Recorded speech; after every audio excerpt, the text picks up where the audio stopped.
Bonjour et bienvenue à notre programme de MONUSCO Réalité, une production de l'unité vidéo de la MONUSCO. Aujourd'hui, nous allons vous parler de 5 moulins offerts par la MONUSCO aux femmes de Walikale et dans la province du Nord Kivu. Vous vous demandez sans doute pourquoi des moulins, quels en sont les bénéfices pour les communautés locales et comment vont-ils être gérés? Autant de questions qui trouveront des réponses après les news.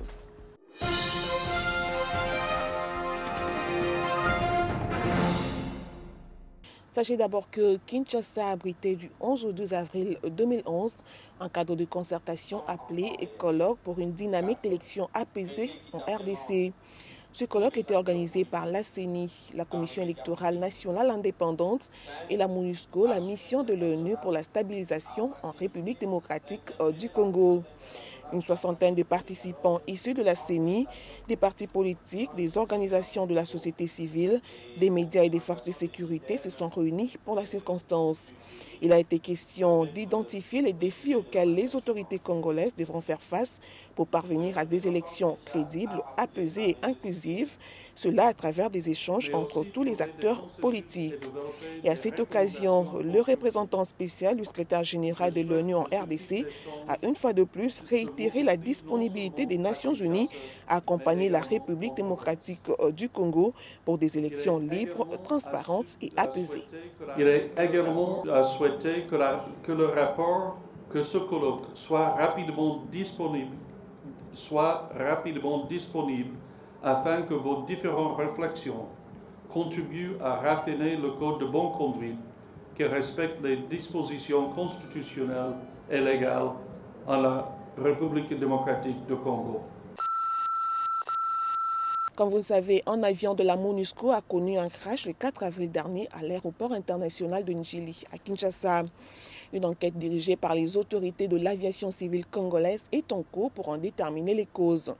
Mais étant donné que cet avion appartenait à la Géorgie, une équipe d'experts de l'autorité géorgienne de l'aviation civile apporte également son aide à cette enquête.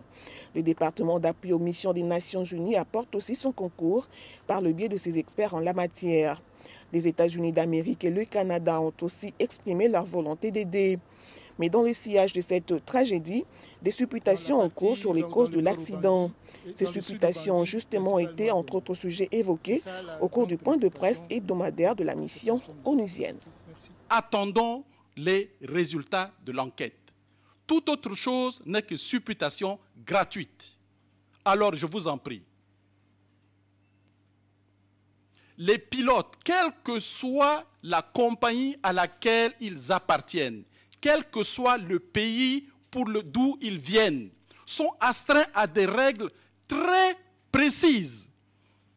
Vous savez qu'un pilote qui ne respecte pas les instructions de la tour peut avoir sa licence suspendue? Est-ce que vous le savez?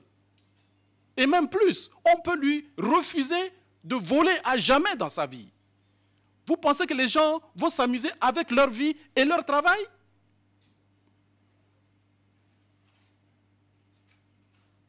Vous voulez me dire que ces pilotes étaient des suicidaires?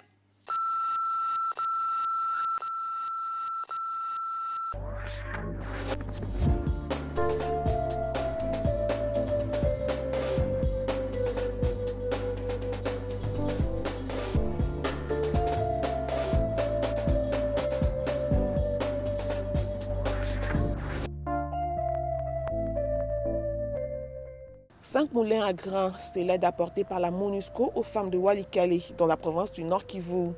Ces moulins seront répartis dans 5 localités de ce territoire.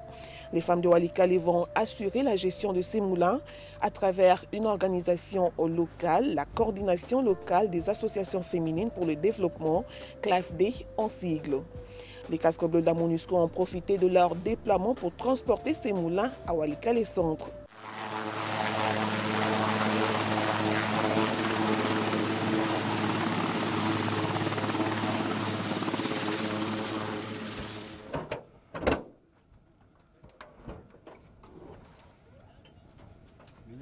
Смотри, в кино снимают, слышишь?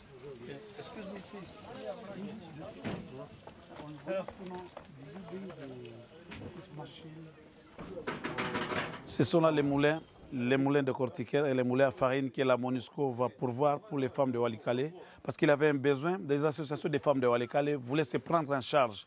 C'est pourquoi ils avaient demandé à la MONUSCO quelque chose, un projet qui pourra les permettre de faire une autonomie, de créer une autonomie. Ce sont des projets d'autofinancement. Ils vont générer des capitaux pour pouvoir leurs besoins dans les associations.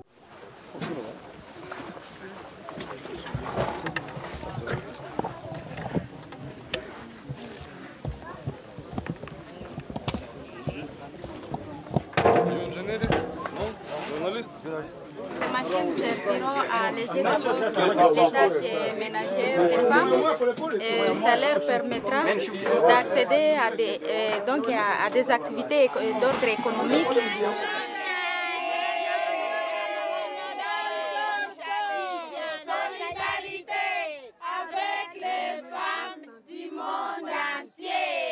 Les femmes vont se retrouver dans l'unité en utilisant ces machines.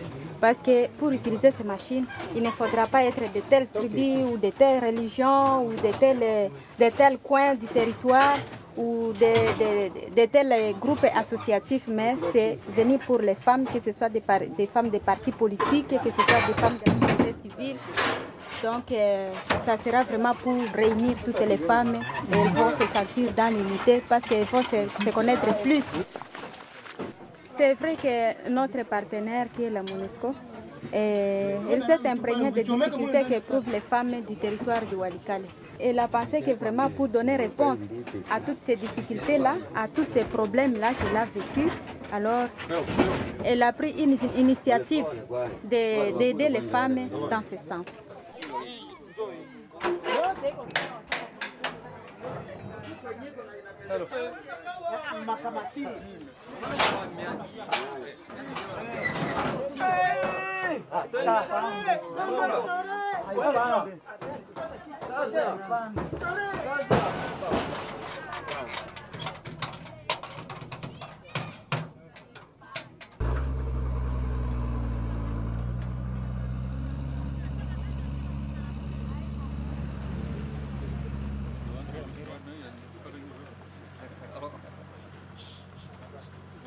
Le concept derrière l'idée de donner une machine aux communautés, c'est que pour que vous puissiez partager l'utilisation de ces machines équitablement.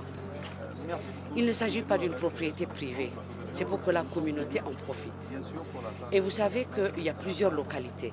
Nous avons réfléchi et nous avons décidé que ces machines-là vont être installées dans 5 localités que le chef des affaires civiles va vous dire, les 5 localités où elles vont être. Et donc, les villages devront partager.